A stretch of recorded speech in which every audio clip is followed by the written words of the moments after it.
قال النبی صلی اللہ تعالی علیہ وسلم یقول اللہ تبارک و تعالی یوم القیامہ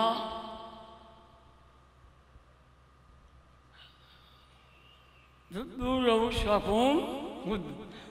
رؤوسکم فإن فاطمہ بنت محمد تذهب إلى الجنہ او کما قال. اور جناب صدیق اکبر میں 3 باتیں عرض کروں گا. ایک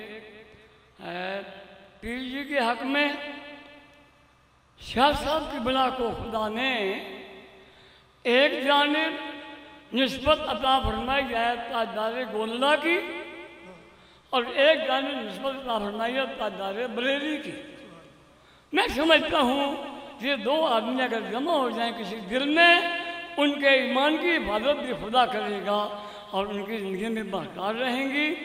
اس کے ساتھ میں یہ کہنا چاہوں گا کہ اگر ایک آدمی لے لیا جائے صحابہ میں بیدار باش، ایک آدمی لیا جائے صحابہ میں سے ایسا جس کے جوڑ کا دوجا قیامت پیدا نہیں ہوگا.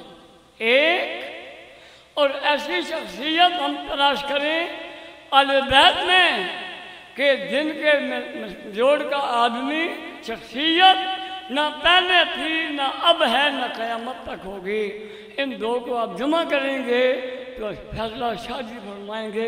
ان کے قدموں میں جمع ہو جاؤ، فیصلہ مل جائے گا. سنیے بات جو میں کہنا چاہتا ہوں.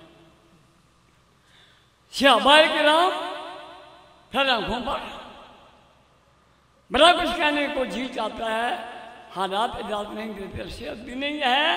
میں یہ کہنا چاہوں گا کہ صحابہ میں صدیق اکبر وہ ہیں کہ جن کی مثال تقریباً دنیا میں نہیں ہے.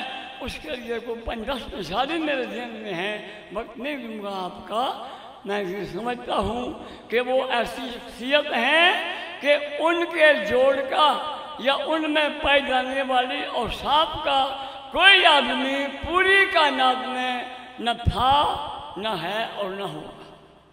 آئیے اہل بیت کی جانب کیا خیال ہے کہ اہل بیت میں کوئی ایسی شخصیت عالم دنیا میں آئی ہو جس کے جوڑ کا کوئی آدمی یا کوئی شخصیت نہ دنیا میں آئی ہے نہ آ سکے گی. اس کا نام ہے خاتون قیامت. خیال بس آخری بات ہے. پھر آنکھوں پر خاتون جنت. لیکن سلطان بہو کا مزاج ہے خاتون قیامت. کیوں؟ ان کا ذوق ہے. ان کا بیان یہ ہے کہ جنت میں ساری دنیا اور بھی ہوگی، کوئی بھی ہوگا، ہر ایک ہوگا، لیکن ہے قیامت کا منظر وہ ہے جہاں ایک ہی شخصیت کے لیے ارشاد باری بولا جائے گا کہ غضوا ابصارکم فإن بنت محمد تذهب إلى الجنہ. ان 2 باتوں کو جوڑ کر اس کا جو حاصل کلام ہے وہ ہم حاصل کریں گے. شاہ جی سے اللہ ان کی عمر دراز فرمائے. سارے ملک کی خواہش یہی ہے کہ ان دونوں کی جوڑ جو میں نے عرض کی ہے، ایک جانب یہ ایک جانب وہ. اب اس مقدمے کا حل یا اس کا تجزیہ یا اس کا فیصلہ شاہ صاحب کے ذمے ہے. میں ان پر اعتقاد رکھتا ہوں کہ اگر وہ کوئی قدم اٹھائیں گے تو پورا ملک ایک ہو جائے گا. کس کے قدموں میں؟ شاہ حسین کے قدموں میں.